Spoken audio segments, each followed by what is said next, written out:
Bismillahirrahmanirrahim. Assalamualaikum warahmatullahi wabarakatuh. Innal hamdalillah nahmaduhu wa nasta'inuhu wa nastaghfiruh wa na'udzu billahi min shururi anfusina wa min sayyiati a'malina. Man yahdihillahu fala mudilla lahu wa man yudlil fala hadiya lahu.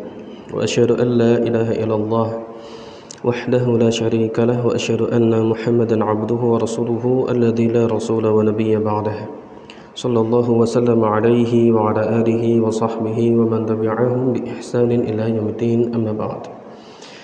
Yang kami hormati segenap takmir Masjid An-Nur, juga segenap hadirin dan hadirat rahimani wa rahimakumullah. Pertama, kita panjatkan syukur kehadiran Allah Subhanahu wa taala, karena pada kesempatan malam hari ini Allah Subhanahu wa taala mengizinkan kita untuk berkumpul bersama, bermajelis bersama setelah kita melaksanakan salat maghrib.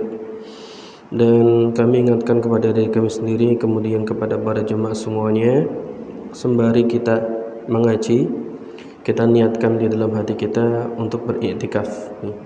Untuk beriktikaf, berdiam diri di masjid, berzikir, dan di antara amalan yang disunahkan adalah mengkaji ilmu, ya. Dan itu termasuk dalam halaqah zikr, ya. Mudah-mudahan kita tercatat sebagai orang yang melaksanakan sholat terus-menerus sampai datangnya waktu isya nanti. Amin. Tak lupa salawat dan salam semoga tercurah limpahkan kepada Nabi kita Muhammad sallallahu alaihi wasallam, dan juga kepada keluarga, para sahabat, dan mereka yang mengikuti beliau hingga di akhir nanti.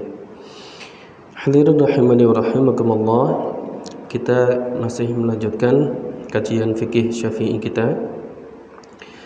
Dan pada kesempatan malam hari ini kita akan masuk pada pasal yang baru, yaitu pasal tentang wudu. Faslun fil wudu.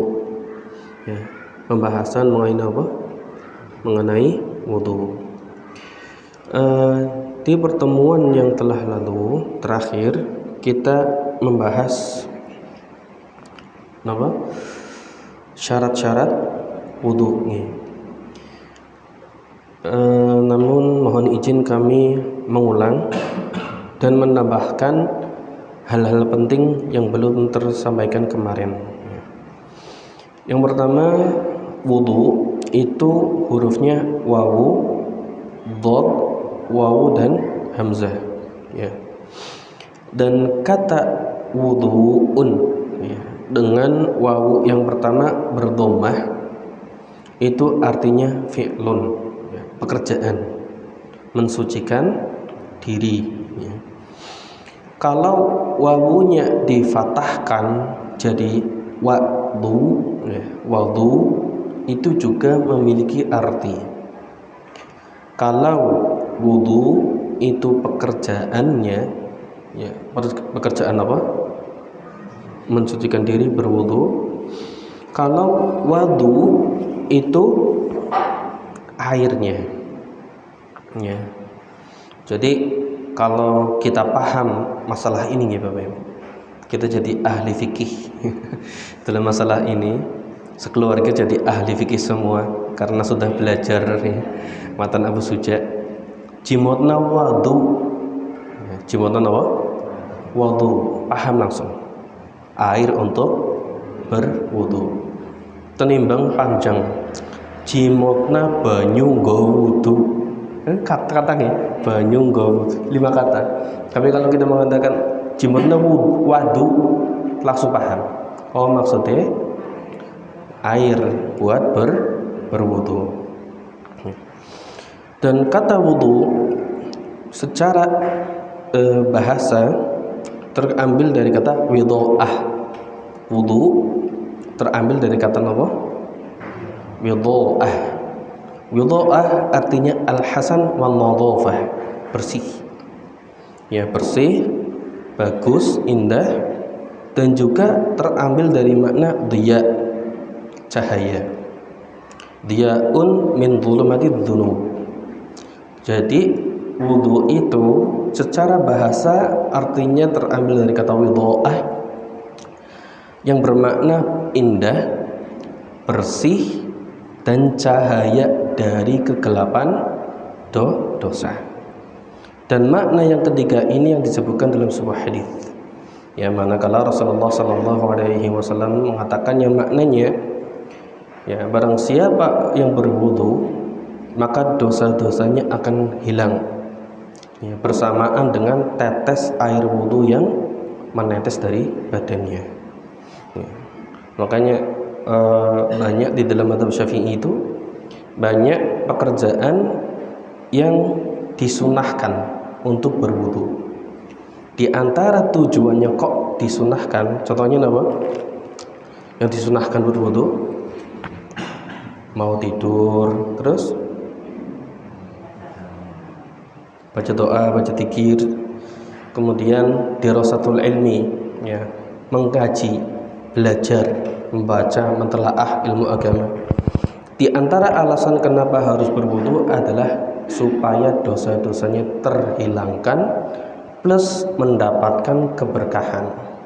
Ya, itu makna daripada al-wudu. Adapun secara syariat, wudu artinya af'alun makhsusatun muftatahatun bin niyati. Ya, pekerjaan yang khusus yang diawali dengan niat. Ya. Pekerjaan, kegiatan yang khusus berarti apa? Kalau af'al berarti wudu itu tidak boleh cuma angan-angan, harus ada kegiatannya, badan bergerak. Makhsusatun, khusus, artinya wudu itu dilaksanakan tidak boleh sembarangan karena ada cara khususnya. Muftatahatun bin niyati, diawali dengan niat. Sehingga yang harus ada pertama kali berdasarkan rukun-rukun yang ada adalah apa? Niat. Ya. Dan Imam Asy-Syafi'i rahimahullah mengatakan, beliau itu tidak mendefinisikan, tidak menjelaskan kata wudu. Kenapa? Karena wudu itu ta'abbud, ya, itu ibadah. Nggak tahu maknanya apa, yang penting ada ibadah namanya wudu. Ya, baik. Dan hadirin rahimani wa rahimakumullah, wudu itu berhubungan dengan ibadah lain. Wudu itu berhubungan dengan apa? Ibadah lainnya. Sehingga kalau dikaitkan dengan ibadah lain, maka wudu itu bisa jadi wajib, bisa jadi sunnah. Ya. Ada berapa ibadah yang menjadikan wudu itu wajib? Sholat, terus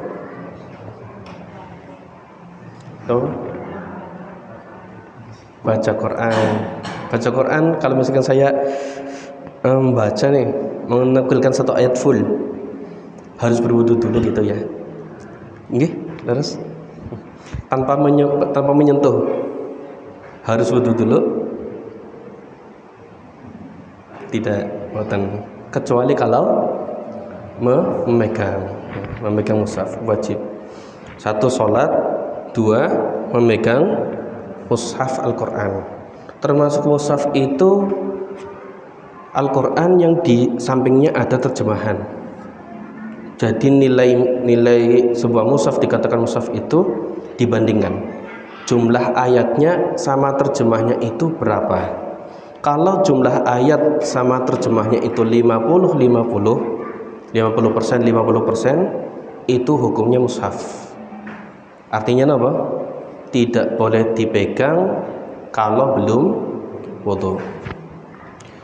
Kapan mushaf itu jadi boleh dipegang? Kitab tafsir. Kitab apa? Tafsir.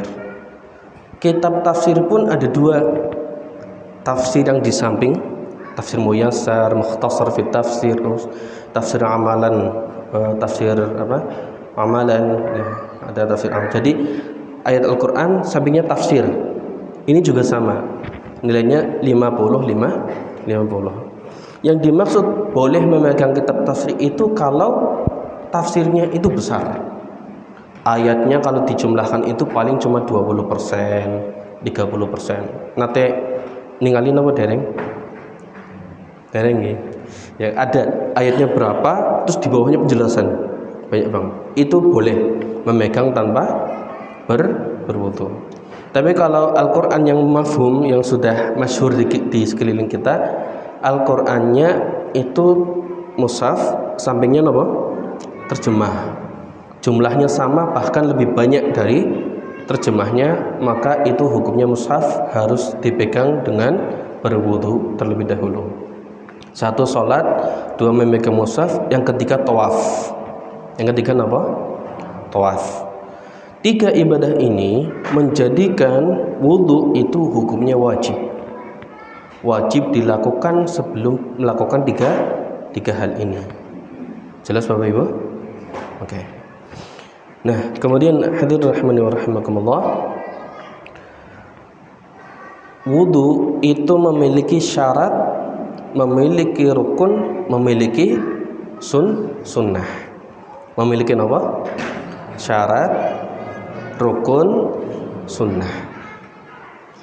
Syarat itu sesuatu yang harus ada sebelum ibadah dilakukan, dan harus terus ada sampai ibadah selesai.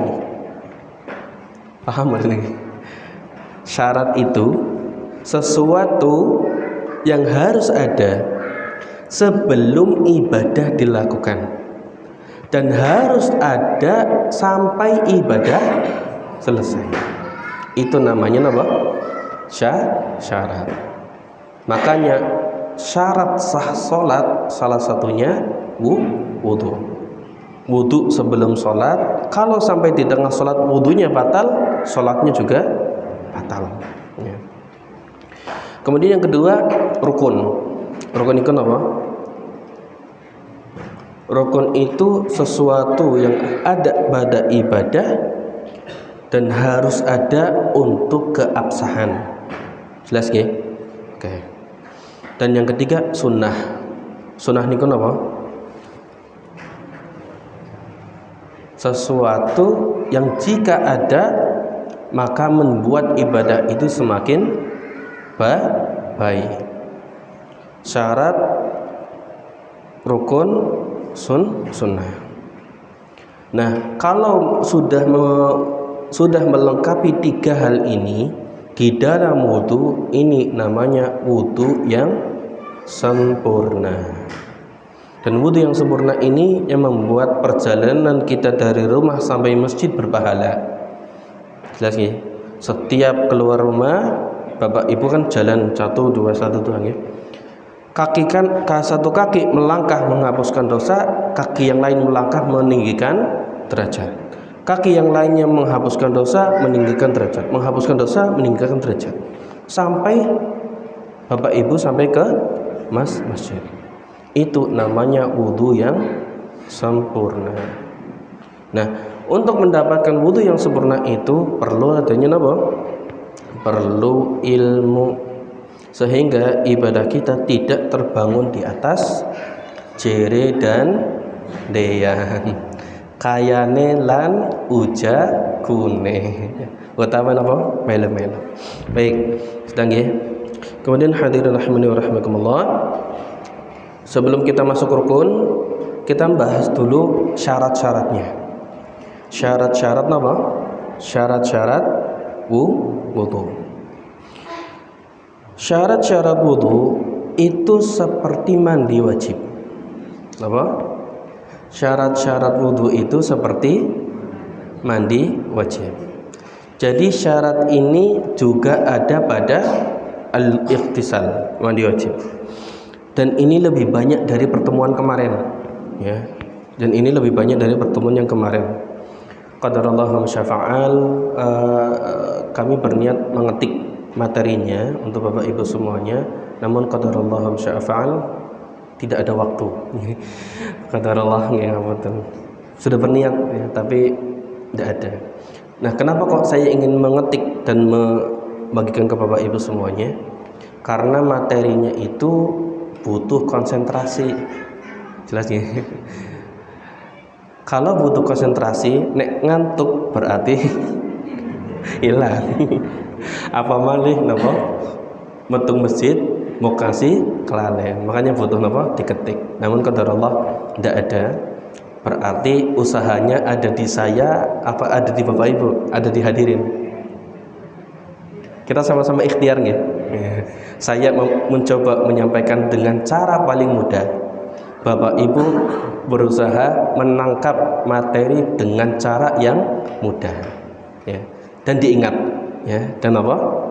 Diingat. Salah satu bisikan setan adalah ngantuk. Ingat ini. Ya, kata ngantuk ya perlu dikuatkan. Ya. Ini saya cerita nih. Pekan ini ada daurah, saya ikut yang online bersama Syekh Labib Najib ya, dari Yaman, dan beliau itu salah satu ulama Syafi'iyah dari Yaman dan sudah kelas dunia. Sudah kelas apa? Dunia, sudah dikenal ya. Bahkan di salah satu program Arab Saudi namanya Minasatu Ta'hilil Fiqhi, beliau jadi salah satu ulama yang mengajarkan cabang fikih Imam Syafi'i ya. Dan beliau ada di Pekalongan, tinggal di Jawa Tengah. Ada tiga ulama Syafi'iyah dari luar negeri Yaman yang tinggal di Indonesia, salah satunya Syekh Labib Najib. Kami ikut daurah beliau ya, dan ini sudah masuk ke hari ke-6. Yang kami tangkap dari keunikan beliau itu ketika daurah, ketika pengajian berturut-turut ya selama 10 hari ya, dari pagi, siang, lanjut habis asar sampai maghrib, tiap hari selama 10 hari. Beliau menyampaikannya dengan bahasa Arab full, dan yang unik adalah membawa palu, Bapak Ibu. Membawa apa? Palu. Supados napa? Mboten balang. Supados napa? Mboten ngantuk. Ya, kami lihat itu di video itu ketika bertanya, kaifa hada? Kaifa hada? Ta'rifuna hada? Hafidhi hada? Udhkur. Kalau masih diem teplok gitu. Terus napa? Dados tangi, bangun. Artinya belajar fikih itu butuh konsentrasi. Nah, kita apalagi kita belajarnya cuma apa? Belajarnya kadang 2 minggu sekali, kadang nggak sebulan ngasih orang belajar ya. Makanya kesempatan yang sedikit ini kita ikhtiarkan maksimal. Kita ikhtiarkan secara maksimal supaya apa yang sudah disampaikan ini bisa kita tangkap dan kita amalkan. Jelas nih Bapak Ibu? Baik. Masuk ke syarat-syarat berwudu, dan ini termasuk juga syarat-syarat apa? Mandi wajib. Syarat yang pertama adalah adanya air suci mensucikan. Adanya apa? Air suci dan mensucikan, atau ma'un mutlak ya, ma'un mutlak. Satu, jelas ya. Yang kedua, mengetahui bahwa air itu adalah air suci mensucikan. Dan poin kedua ini terkait dengan apabila kita mendapatkan air, kok airnya kayak apa? Kayak kena najis, atau airnya itu seperti sudah kena najis, atau ada kita tahu dengar-dengar ini ada najisnya. Tapi ketika kita lihat airnya, banyune kok ora keton ana najise. Nah, ketika hal itu terjadi, kita boleh menggunakan air tersebut, tapi kita yakinkan diri, dhonnan ya, dhonnan, menganggap, meyakinkan diri secara dhon, secara anggapan bahwa air itu air suci mensucikan. Dua. Ketiga, tidak ada penghalang. Betul-betul apa? Penghalang. Contohnya penghalang apa? Kemarin kitek, terus cat, tukang bangunan cat, terus hiena ngertos ya?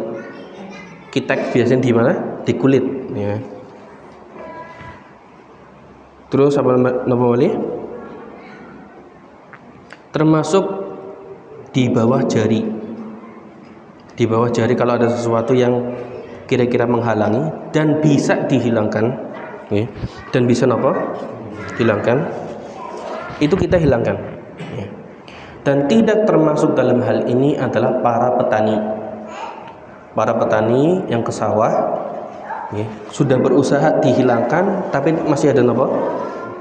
Kotoran di bawah kuku, ya.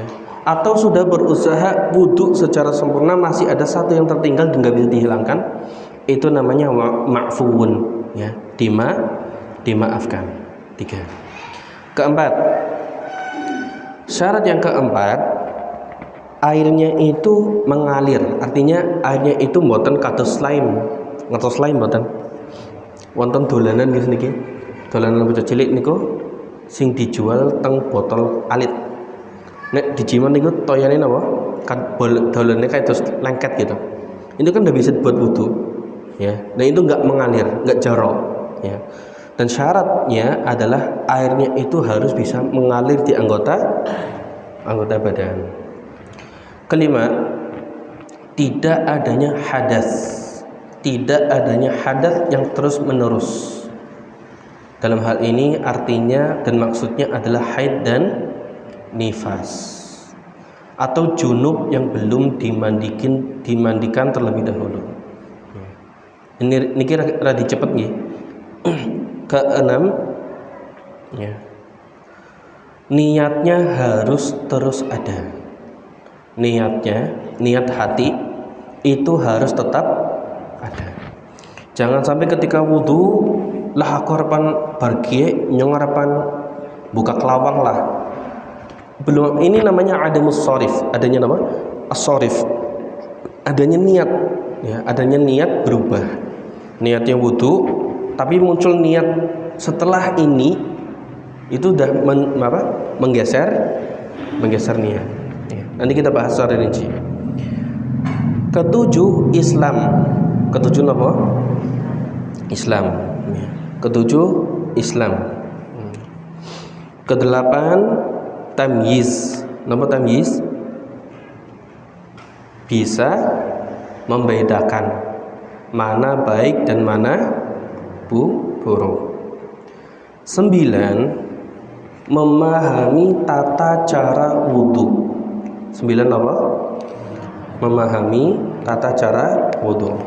Jadi kalau ada orang kok belas orang hati wudhu, ya,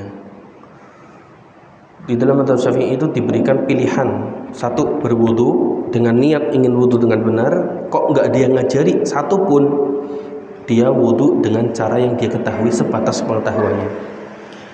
Tapi kalau di dalam lingkungan kita mu'allaf mau berwudu, ada orang yang mengajari, kok kita nggak mau belajar, terus kita wudu nggak tahu caranya, wudunya tidak sah.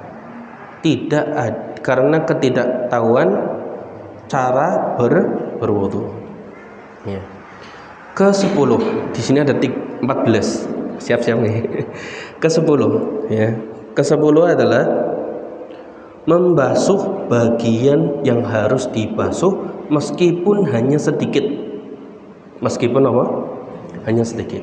Maksud hanya sedikit ini bagi orang yang cacat. Jelas nggih? Misal punya tangan tapi cuma segini. Kalau orang apa? Orang sehat kan panjang. Dari ujung tangan sampai dari ujung tangan sampai siku. Ada orang yang tangannya segini tok. Ya. Kan kadang kita bertanya-tanya cara wudune kepriwe. Maka dia harus membasuh yang ada. Nah, ini yang maksudnya cuma sebagian, ya.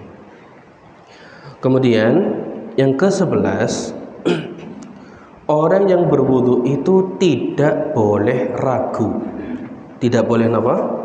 Ragu. Nah, ini harus kita ingat-ingat ya, Bapak Ibu. Hukum asal seseorang yang berwudu adalah berhadas. Hukum asal orang berwudu itu berhadas. Hukum asal manusia itu punya hadas. Dan ini, kaidah ini harus dipegang dan diingat. Supaya manakala kita kok mau sholat tapi kelingan, aku sih mau wis wudu apa? Urung. Lah aku wudu baik, aku tak sholat baik. Ini salah. Ini menyalahi kaidah. Kaidahnya adalah manakala seseorang itu ragu, yakinkan diri bahwa dirinya itu berhadas. Jelas nggih? Nah, orang yang berwudu itu harus punya keyakinan dirinya itu berhadas. Ya. Ke berapa sekarang? Ke-12. Membasuh badan yang mirip.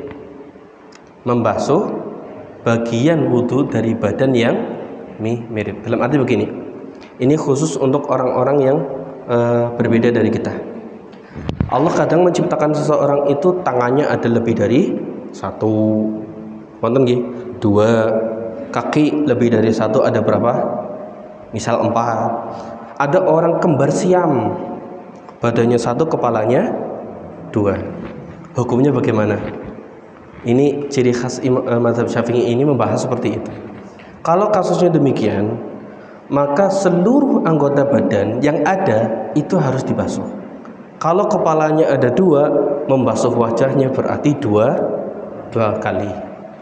Kalau cuma 1 nggak sah. Kalau tangannya ada 4, 4-empatnya dibasuh. Jelas nggih? Nah, kemudian yang ke-13 adalah khusus untuk orang mustahadhah. Khusus untuk apa? Mustahadhah. Mustahadhah niku napa? Mustahadhah niku orang yang keluar dari tempat haidnya itu terus-menerus. Ya. Kadang kan kalau perempuan itu batasnya berapa hari, Ibu? 7 maksimal? Maksimal 14 mungkin. Maksimalnya sekian. Maksimalnya sekian. Tapi kok ini ada kasus sampai bertahun-tahun, sampai berbulan-bulan nggak berhenti-berhenti. Ya, atau punya penyakit beser. Napa beser? Nah, pipis terus atau keluar angin terus-menerus. Ya. Nong sewu, ini di hadapan Bapak Ibu ada wedang nih. Moga-moga tidak terpengaruh ya. Kalau kasusnya seperti itu, maka syarat sah wudunya adalah ditambah dengan niat. Ya. Niat untuk membolehkan melakukan sholat. Dan juga niat dan juga syaratnya adalah masuk waktu sholat.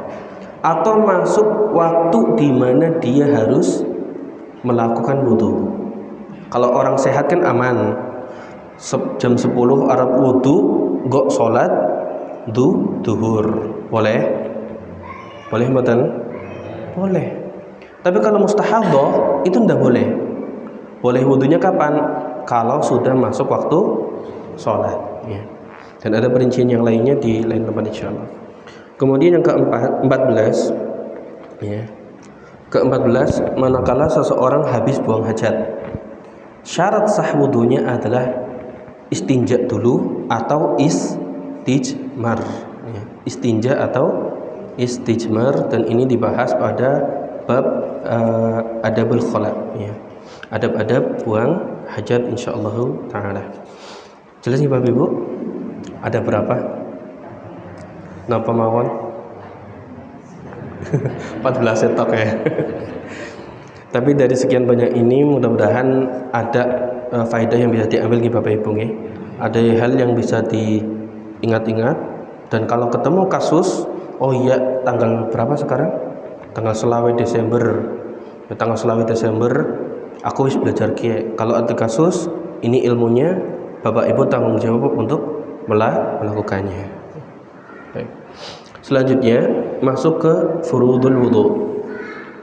Wa furudul wudu, wajibnya apa? Wajibnya atau rukunnya berwudu. Ya, kita sambil membahas sedikit istilah fikih nih Bapak Ibu. Karena di dalam fikih itu ada istilah-istilah yang harus dijelaskan dengan bahasa Arab. Ya. Nah, di dalam lafaz ini menggunakan kata furudun. Ya. Napa? Furudun pakai dhad. Furudun. Furud jamak dari fardun. Hukumnya apa? Hukumnya fardhu. Ya. Hukumnya apa? Fardhu. Furud jamak dari apa? Fardhu. Fardhu kalih wajib sami napa benten? Fardhu niku kali wajib sami napa benten? Dengar soalnya atau tidak dengar soalnya? Coba sekali lagi ya. Fardhu kali wajib itu sama atau beda? Sama. Nah, dalam beberapa ibadah fardhu dan wajib ini beda. Khususnya dalam sholat, ada fardhunya sholat, ada rukunnya sholat, ada wajibnya sholat. Kalau masuk ke bab sholat lah nanti kita harus ada tuh, harus ada apa? Harus ada ketikan. Baik.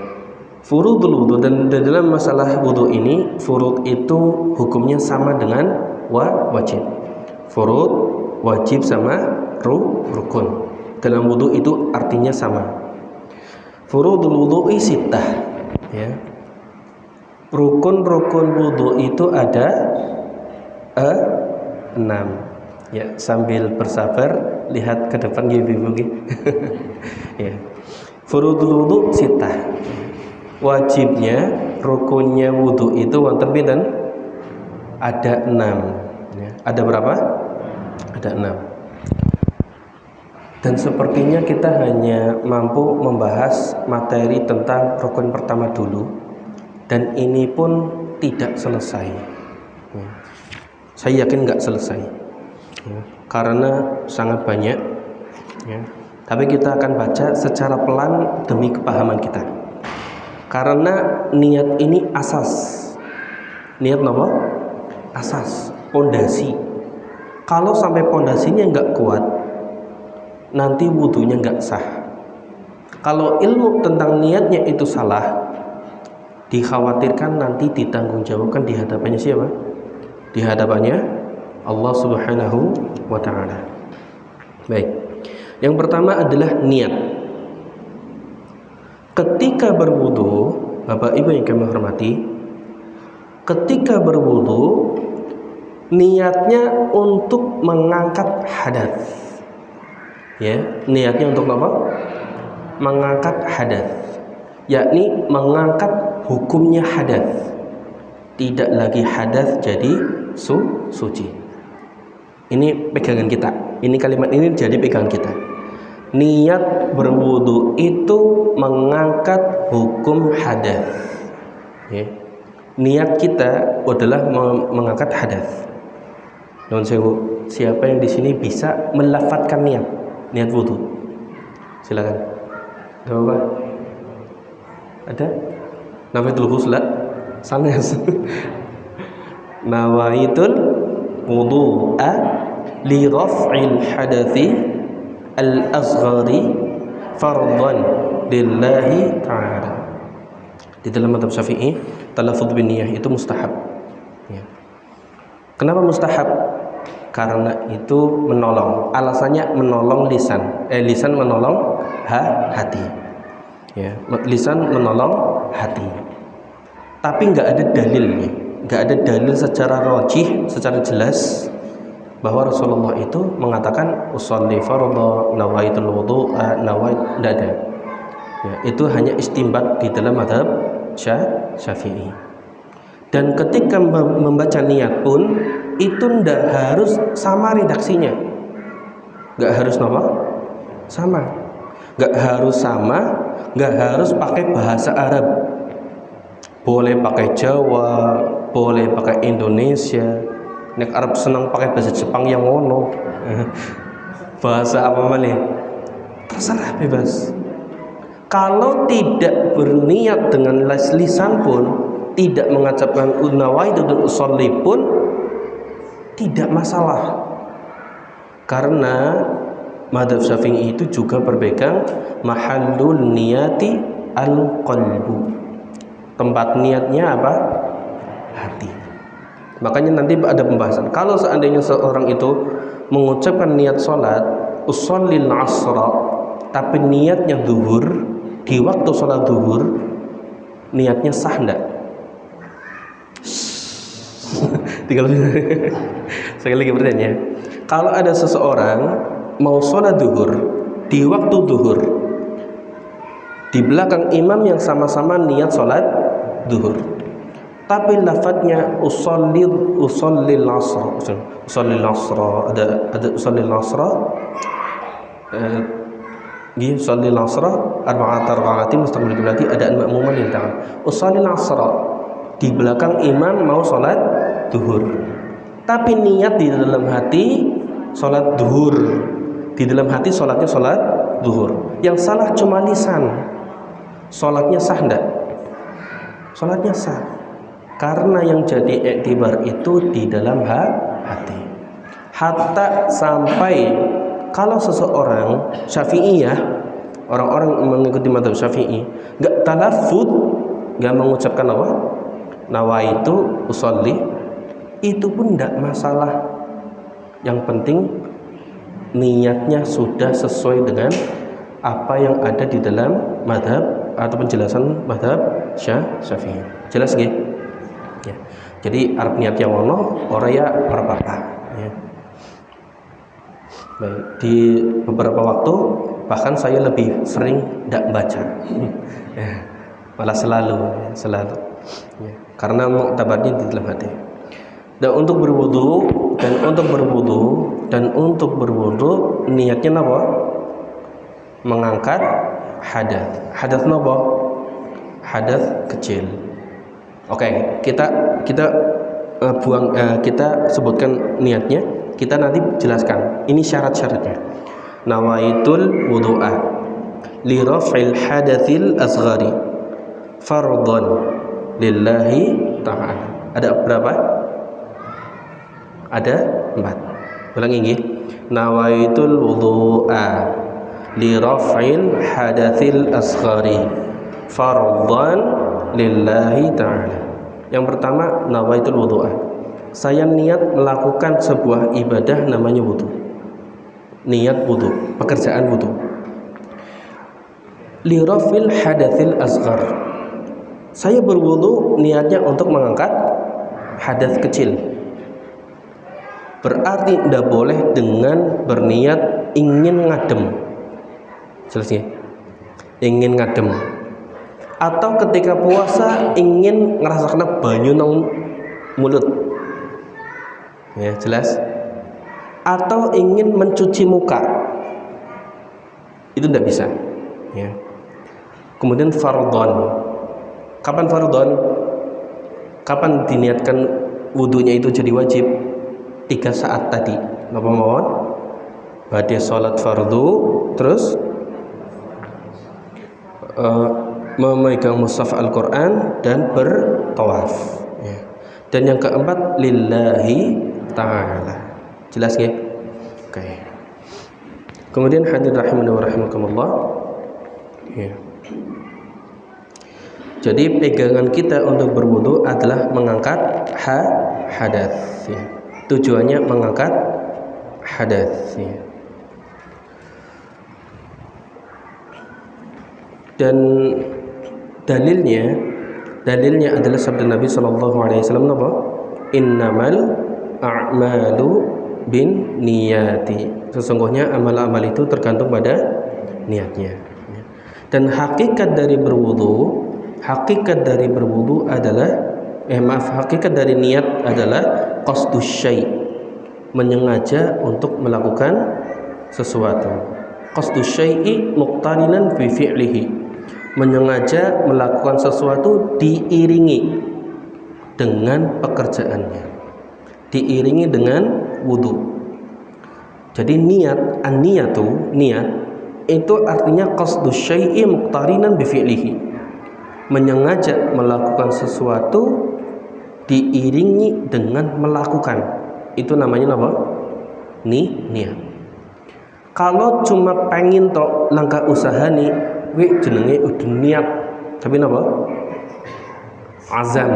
Napa? Azam. Aku berazam. Aku berkeinginan kuat. Ya. Tapi di dalam agama Islam ada dua ibadah yang dinamakan niat meskipun tidak diiringi pekerjaannya. Napa niku? Pertama, puasa. Puasa di bulan Ramadan. Puasa di bulan Ramadan niatnya bukan ketika adzan subuh. Justru kalau niatnya muncul ketika adzan subuh, malah puasanya ora sah. Kapan niat puasa? Di malam hari. Kapan itu malam hari?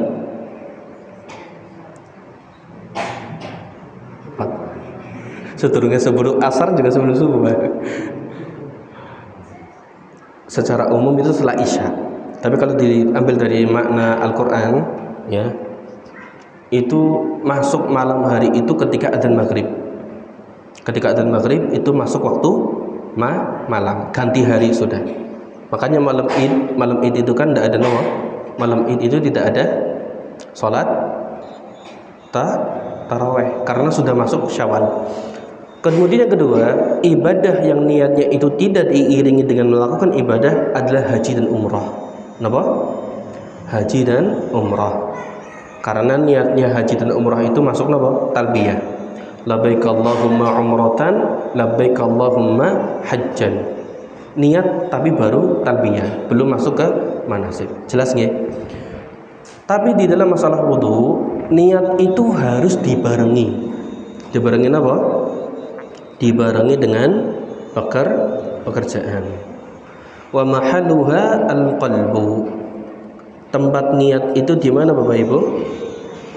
Tempatnya di dalam hati. Dan tujuan dari adanya niat adalah untuk membedakan. Tujuan daripada adanya niat apa? Untuk membedakan. Membedakan apa? Membedakan antara satu ibadah dengan urusan dunia. Ya, satu ibadah dengan urusan dunia. Atau membedakan antara satu ibadah dengan ibadah lainnya. Apakah ini hukumnya sunnah atau ini hukumnya wajib? Ya, ada orang sholat 2 rakaat di dalam dua rakaat di waktu subuh. Sholat 2 rakaat di waktu subuh. Subuh itu berapa rakaat? 2 rakaat. Sebelum subuh berapa rakaat? 2 rakaat. Yang membedakan apa? Surat-suratnya. Yang paling utama niatnya. Apakah ini niatnya niat sholat sunnah atau niat sholat wajib? Jelas Bapak Ibu? Oke. Kemudian hadirin rahimani wa rahimakumullah, jadi niat itu dalam agama Islam membedakan antara satu perbuatan, apakah ini urusan dunia atau urusan agama akhirat, atau ini urusan hukumnya wajib atau urusan sunnah. Termasuk ini urusannya wajib apa? Wajib kifayah atau wajib ain? Wajib kifayah atau wajib ain? Apakah ini hukumnya adalah qadha? Qadha itu apa? Qadha itu mengganti. Ada orang tertidur asar bablas ngantos isya, masih isya, melakukan sholat asar 4 rakaat di waktu sholat isya. Dia kan harus sholat asar maupun tidak usah sholat asar? Harus sholat asar. Itu namanya sholat qadha. Nah, 4 rakaat di waktu isya ini juga membedakan. Ini sholatnya sholat wajib isya atau asar. Baik. Terakhir Bapak Ibu, ini masih banyak nih. Terakhir, syarat niat. Syarat apa? Syarat niat. Intabi. Ya. Ini diingat-ingat, dan ini apa yang akan saya sampaikan ini betul lagi sangat penting. Ya, sangat penting untuk keabsahan wudhu kita. Syarat niat artinya niat itu sah sebagai rukun wudhu itu apabila memenuhi beberapa poin. Yang pertama Islam. Yang pertama apa? Islam. Ya. Ada orang Kristen urung syahadat tapi wis semangat banget pengen mlebu Islam. Waktu sholat aku harus sholat lah. Tapi urung syahadat, niatnya tidak sah. Yang kedua tamyiz. Napa? Tamyiz. Napa tamyiz? Membedakan, bisa membedakan baik dan buruk. Ketiga, memiliki ilmu, ya, mengetahui tentang niat, napa? Niat berwudu, ya, bahwa wudu itu hukumnya wajib dan itu rukun. Yang keempat, ini khusus, ya. Jadi 3 poin tadi, Islam, tamyiz, dan memiliki ilmu, itu akan selalu ada di dalam ibadah-ibadah dalam Islam. Dan menyebutkan di sini di dalam syarat niat,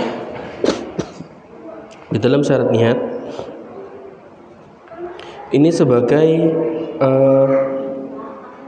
mu'tabarah, untuk menunjukkan bahwa syarat-syarat ini mu'tabarah, ya, hal yang sangat penting dan hal yang perlu diingat. Dan yang keempat, supaya niat kita itu terjaga dan sah untuk wudu kita, adamu ityanihi bima yunafiha. Adamu ityanihi bima yunafiha. Niat wudu sah kalau tidak ada hal yang membatalkan niat. Jelas nggih Bapak Ibu? Fokus nggih. Ini poin keempat ini lebih penting dari yang lainnya. Karena ini terkait dengan apa? Adamu ityan. Saya ulangi nggih. Nuwun sewu tambah waktu nggih, Pak. Yang keempat, tidak adanya hal-hal yang merubah niat. Artinya kalau orang mau berwudu, ketika berwudu, niatnya itu tidak boleh dihilangkan. Dan termasuk di dalam hal ini, dia mentaklikkan niat itu ke urusan lain. Contoh, nyor wudu lah, tapi nek engko anak tukang paket, kan iki zaman COD. Nek engkau kasih anak tukang paket, aku tek batalna. Meskipun dia berwudu, karena niatnya seperti itu, wudunya nggak sah. Karena mengkaitkan dengan urusan lainnya.